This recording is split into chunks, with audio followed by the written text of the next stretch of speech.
Assalamualaikum warahmatullahi wabarakatuh.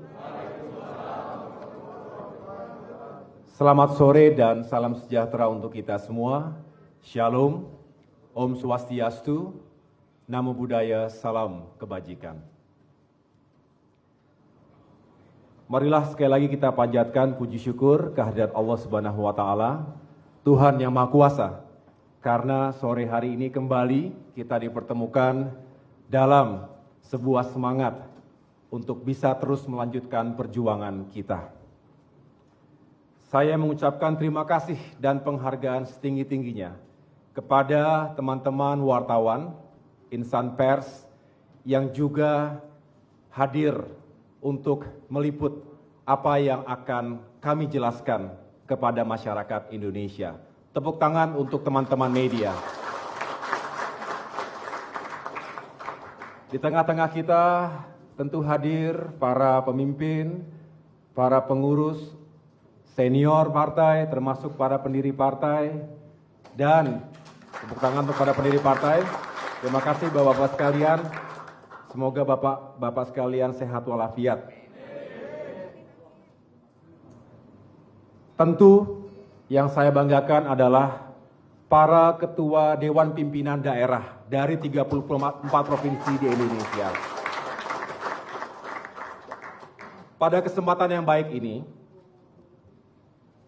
kami akan menyuguhkan berbagai fakta berdasarkan testimoni dari peserta KLB ilegal, KLB abal-abal yang dilakukan atau diselenggarakan pada tanggal 5 Maret 2021 di Deli Serdang, Sumatera Utara. Mengapa kami perlu sampaikan testimoni para peserta KLB tersebut? Agar masyarakat bisa mendapatkan informasi yang jelas dan terang benderang. Supaya makin yakin bahwa apa yang selama ini kami sampaikan secara terbuka juga mengandung kebenaran, mengandung fakta dan data yang bisa kita simak nanti, termasuk insya Allah bisa dipertanggungjawabkan oleh kita semua. Testimoni ini hanyalah satu dari sekian banyak testimoni yang berhasil kami himpun. Tapi tentu karena keterbatasan waktu dan hampir semua ceritanya mirip antara satu dengan yang lainnya, maka akan kami putarkan testimoni dari Bung Gerald. Waktu itu sebagai wakil Ketua DPC Kota Mobagu, Provinsi Sulawesi Utara.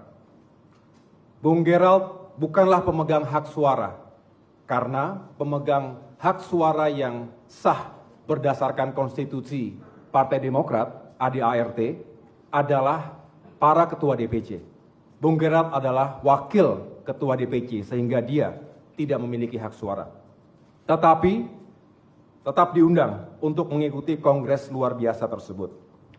Menurut kesaksian beberapa peserta KLB ilegal dan abal-abal tersebut, yang benar-benar dihadiri di kongres itu adalah 32 mantan ketua DPC yang sudah kami PLT sebelum pelaksanaan kongres tersebut.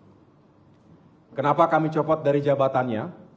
Karena mereka telah melanggar fakta integritas yang telah mereka buat sendiri tanpa paksaan untuk setia dan tunduk serta patuh terhadap konstitusi Partai Demokrat dan kepemimpinan Partai Demokrat sesuai dengan hasil Kongres kelima Partai Demokrat tanggal 15 Maret 2020 lalu. Saya tidak ingin berpanjang lebar, agar lebih jelasnya, mari kita saksikan testimoni Bung Gerald yang saya sampaikan tadi.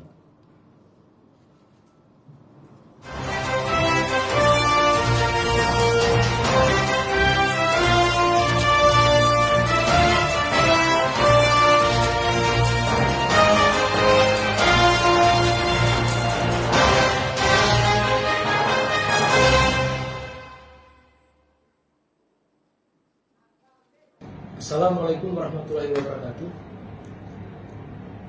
Baik, saya akan perkenalkan diri dulu. Nama saya Gerald Peter Budi Thomas.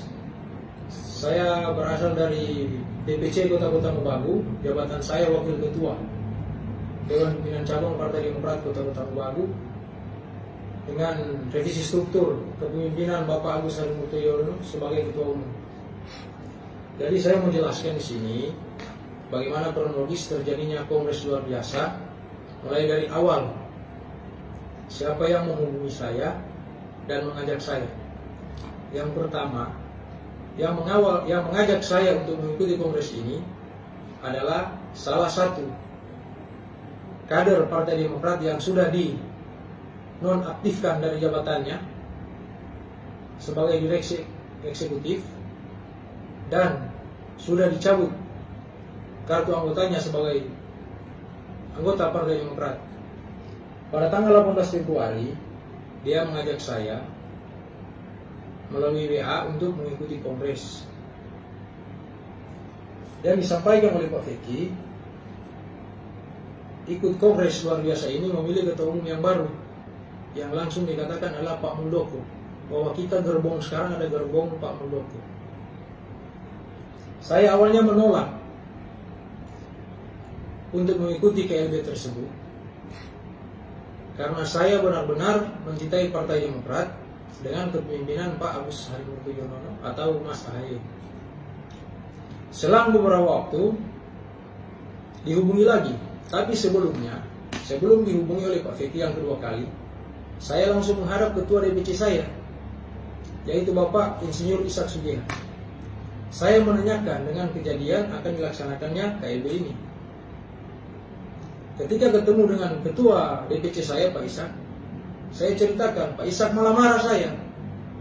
Jangan ikut gerbong itu, karena gerbong itu dusta semua.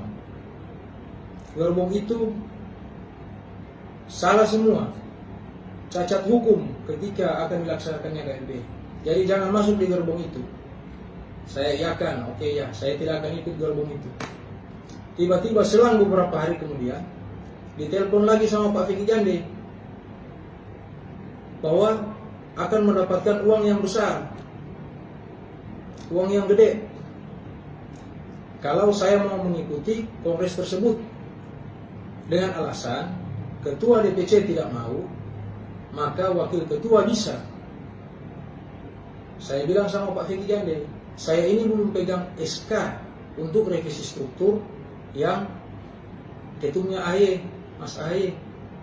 Pak Feki katakan sama saya, ya tidak apa-apa, ikut saja, yang penting sudah ada di lokasi KLB. Kita akan memilih ketum baru, yaitu Pak Muldoko. Oke, saya bilang, saya ikut, karena diiming-imingi ini uang besar, 100 juta.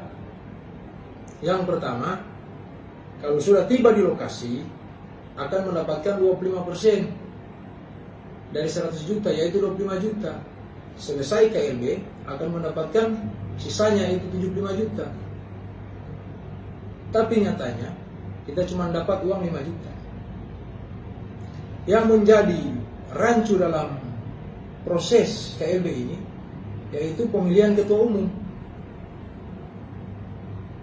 Pemilihan ketua umum dalam proses KLB ini secara voting.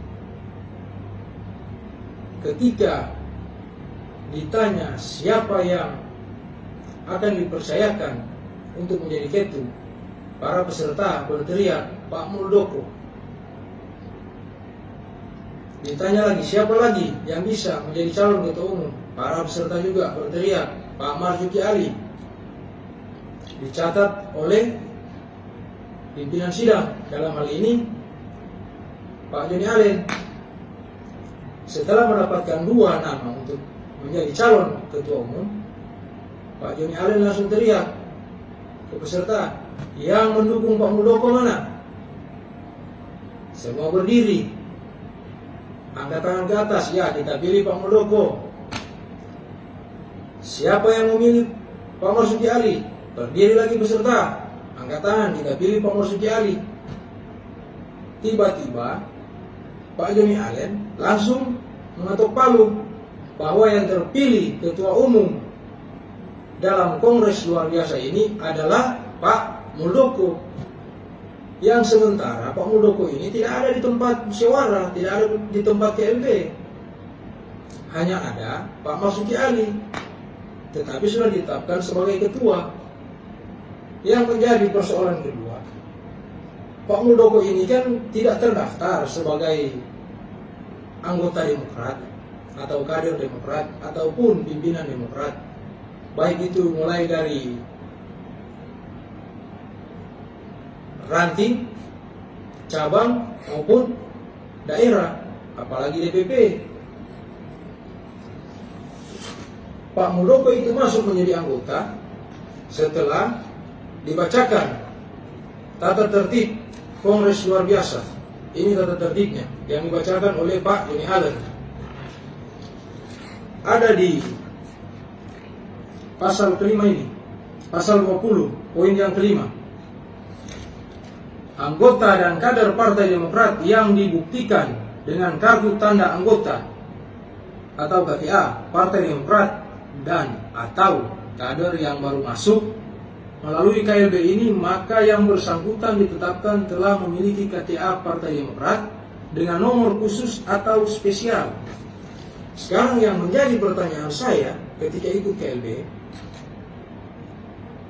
ini Pak Muldoko ditetapkan sebagai anggota atau kader Partai Demokrat pada saat KLB dan sudah mempunyai KTA.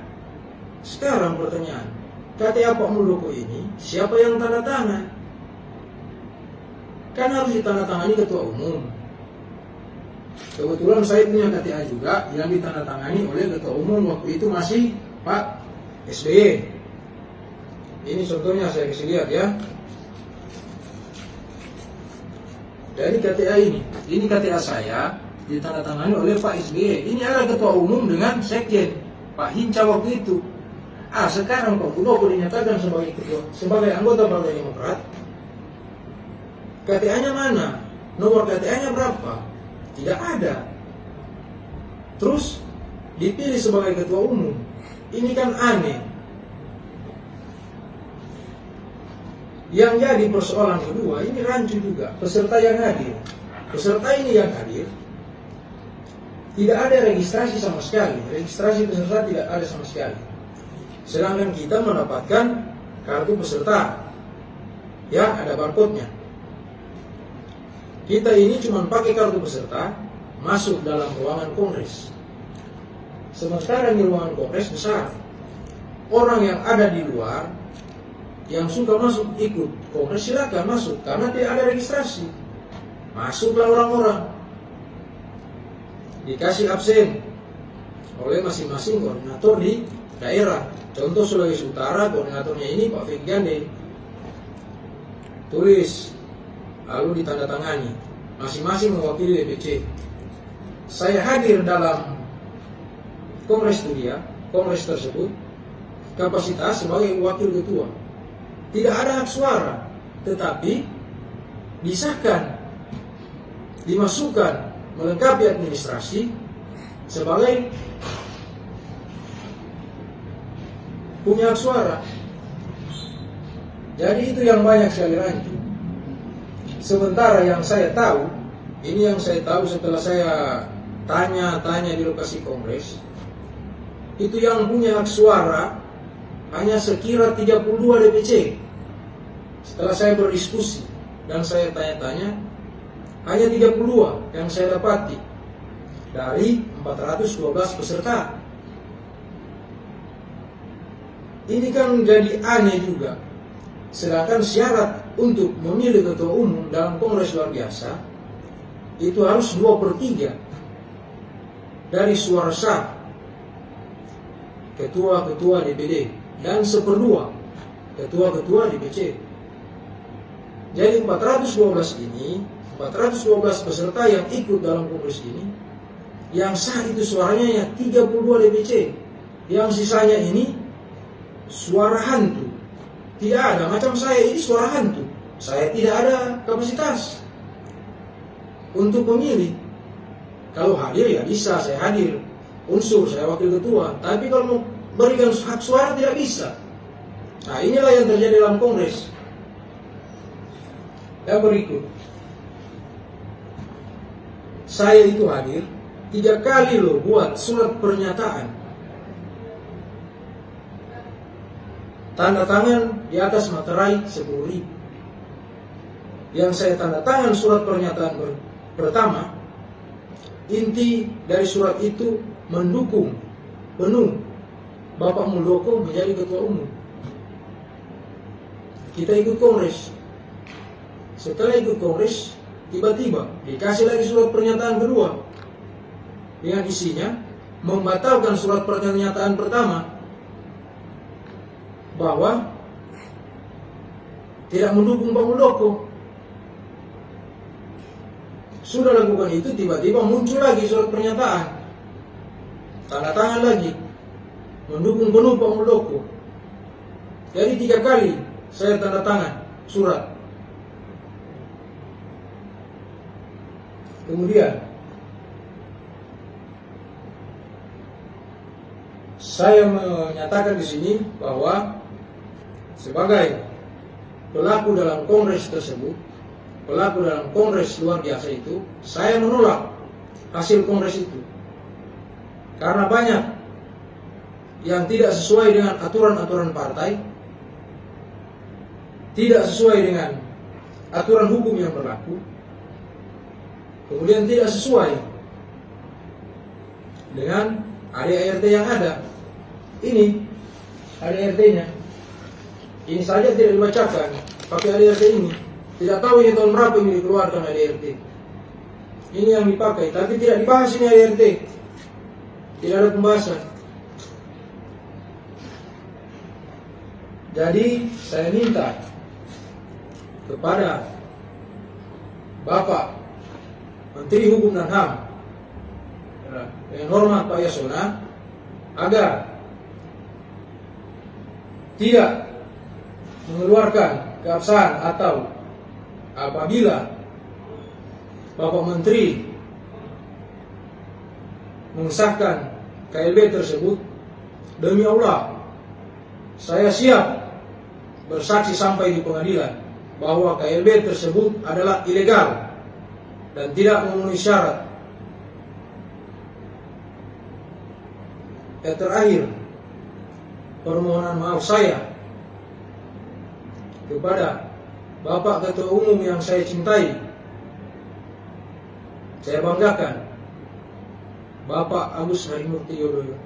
Saya mohon maaf dengan keterlibatan saya mengikuti KLB karena iming-iming uang besar saya ikut, yang pada akhirnya saya hanya mendapatkan uang 5 juta dari hasil KLB. Kami berontak karena tidak sesuai harapan. Tiba-tiba dipanggil dan ditambahin uang 5 juta oleh Bapak M. Nasarudin. Yang pertama dari daerah Maluku, berontak karena tidak sesuai harapan, tidak sesuai iming-iming, tidak sesuai janji. Dengan terlaksananya KLB akan mendapatkan sekian uang, pada akhirnya cuma dapat 5 juta. Yang kedua dari Papua, mereka melakukan lagi pemberontakan, tiba-tiba diamankan juga oleh Pak Nasarudin. Begitu juga dari daerah lain. Yang terakhir itu dari Sulawesi Utara, salah satunya saya tidak terima sama sekali karena saya sudah berkorban, saya sudah melawan ketua DPC saya, sehingga dipanggil dan ditambah uang 5 juta. Total kita dapat uang 10 juta. Jadi yang kedua, saya mohon maaf dengan keterlibatan saya ini kepada ketua DPD saya, Bapak Mor Bastian. Mohon maaf dengan keterlibatan saya karena itu, Pak, saya diiming-iming uang. Yang paling terakhir, saya merasa bersalah dan saya merasa menyesal sudah mengikuti kongres luar biasa ini tanpa seizin ketua DPC saya yang begitu saya hormati, begitu saya banggakan, seorang guru politik saya, Bapak Insinyur Ishak Sugiha. Saya mohon maaf sebesar-besarnya dengan keterlibatan saya tanpa pamitan sama ketua, tanpa minta persetujuan, tanpa minta SK. Saya sudah melangkahi ketua, datang ikut kongres dengan ajakan Bapak Feki karena iming-iming uang gede, diimingi mendapat uang 100 juta. Saya ikut. Demikian, itulah proses yang terjadi dalam kongres luar biasa Partai Demokrat di Deli Serdang, tepatnya di Sibolagi. Terima kasih. Assalamualaikum warahmatullahi wabarakatuh. Sudah jelas ya? Sangat jelas, artikulasinya sangat bisa dimengerti, dan rasanya semua yang disampaikan juga faktual. Kita jadi speechless. Ternyata memang seburuk itu kejadian sesungguhnya. Tetapi sekali lagi testimoni-testimoni semacam ini semakin meyakinkan kita semua bahwa apa yang sedang kita lakukan ini adalah untuk menegakkan kebenaran dan keadilan. Mereka-mereka, para kader kita, banyak yang menjadi korban. Tentu merasa bersalah, dan kita sebagai sahabat tentu bisa memaafkannya. Karena saya juga tidak membayangkan, pasti bergemuruh rasa hatinya. Di satu sisi sangat berat untuk berangkat ke Deli Serdang, tapi di sisi lain mungkin ia punya kebutuhan. Nah, yang jahat itu siapa sekarang? Ya. Saya kalau masih ingin diketahui, sebetulnya ada Bung Gerald di sekitar kita ini. Untuk kita lebih yakin lagi bahwa ini bukan rekayasa, tidak disiapkan skripnya. Boleh Bung Gerald datang ke depan?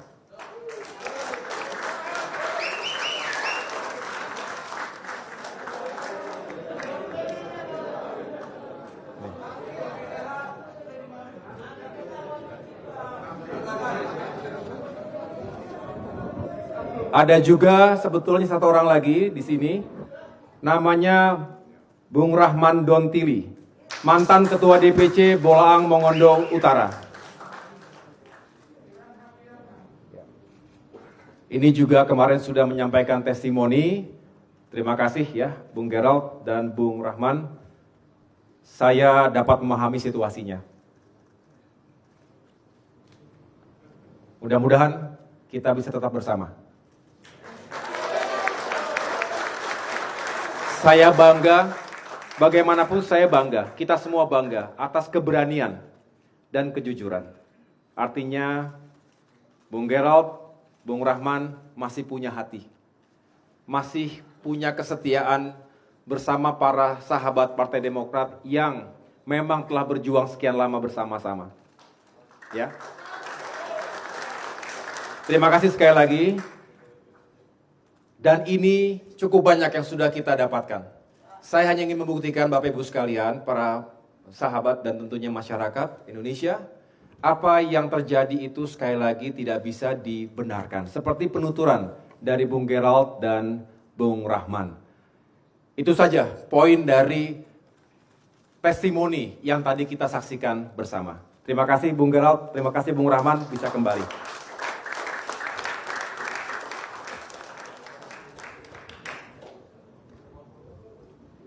Langsung minta maaf kepada Ketua DPD-nya.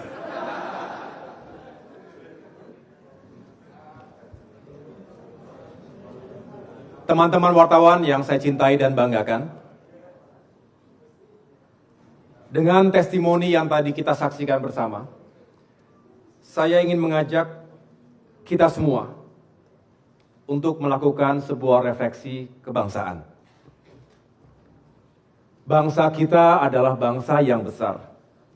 masyarakat yang berbudaya tinggi dengan nilai-nilai yang luhur, ramah tamah, sopan dan santun, juga dengan dilandasi oleh nilai-nilai agama dan etika.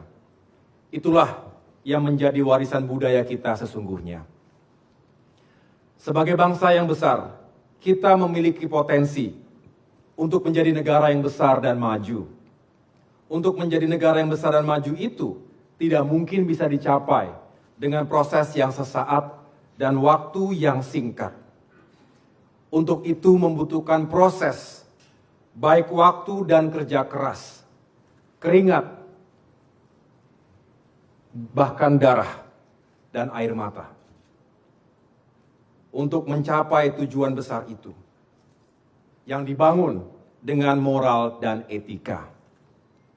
Bukan dengan jalan pintas, apalagi menghalalkan segala cara, baik menggunakan kekuatan uang maupun menggunakan elemen kekuasaan. Hari ini sebagaimana kita saksikan dalam testimoni peserta kongres ilegal tersebut, kita disajikan oleh suguhan praktik-praktik politik yang tidak fair. Saya bicara di sini tidak hanya dalam konteks sebagai ketua umum partai politik yang sah, tetapi juga sebagai generasi muda yang menginginkan masa depan atas bangsa dan negara ini yang lebih baik. Saya yakin kita semua memiliki cita-cita besar itu. Apapun identitas kita, apapun profesi dan generasi kita. Saya meninggalkan dunia militer, insya Allah dengan tujuan yang baik dan mulia, untuk sama-sama mewujudkan dan membangun demokrasi yang lebih baik melalui perjuangan politik. Bagi saya, seperti yang dikatakan Bung Leimena, sebagai salah satu pendiri bangsa, politik seharusnya adalah etika untuk mengabdi, bukan semata-mata cara untuk berkuasa. Inilah esensi dari konferensi pers sore hari ini. Saya ingin membawa pesan demokrasi yang sehat dan juga nilai-nilai fairness. Kita tidak bisa lagi berkompetisi dengan cara-cara yang tidak fair dan tidak sehat. Karena kompetisi yang tidak fair dan tidak sehat itulah yang mengurungkan niat putra-putri terbaik bangsa untuk masuk dalam gelanggang politik. Untuk itu, yang saya perjuangkan, yang kami perjuangkan, bukan hanya kedaulatan, kehormatan, eksistensi, dan masa depan Partai Demokrat. Tetapi lebih besar dari itu, yang kami dan kita semua perjuangkan adalah nasib dan masa depan demokrasi bangsa kita.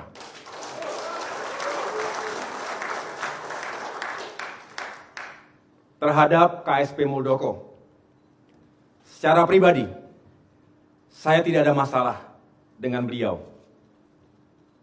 Tapi jujur, yang membuat saya kecewa, karena suka atau tidak suka, beliau terlibat dalam gerakan pengambil alihan kepemimpinan Partai Demokrat. Tetapi sebagai manusia biasa, tentu kita semua ada kurang dan salahnya. Untuk itu, apabila beliau menyadari kekeliruannya, saya pribadi tentu memaafkannya.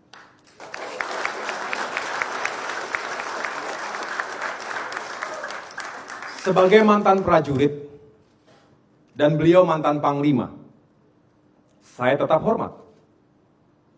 Itulah tradisi keprajuritan yang kami junjung tinggi di militer.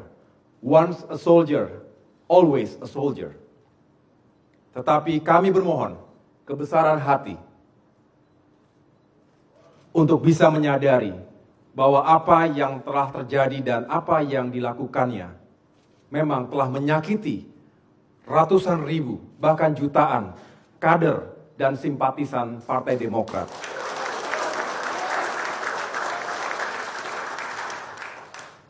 Akhirnya saya berpesan kepada seluruh kader dan simpatisan Partai Demokrat dimanapun saudara berada, meski kita miskin harta, tetapi jangan miskin harga diri.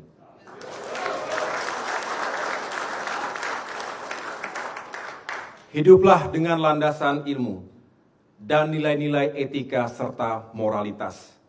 Karena dengan landasan-landasan itulah, insya Allah negara kita akan semakin besar dan maju. Demokrat ingin menjadi bagian dari itu. Terima kasih, kurang lebihnya saya mohon maaf. Wassalamualaikum warahmatullahi wabarakatuh.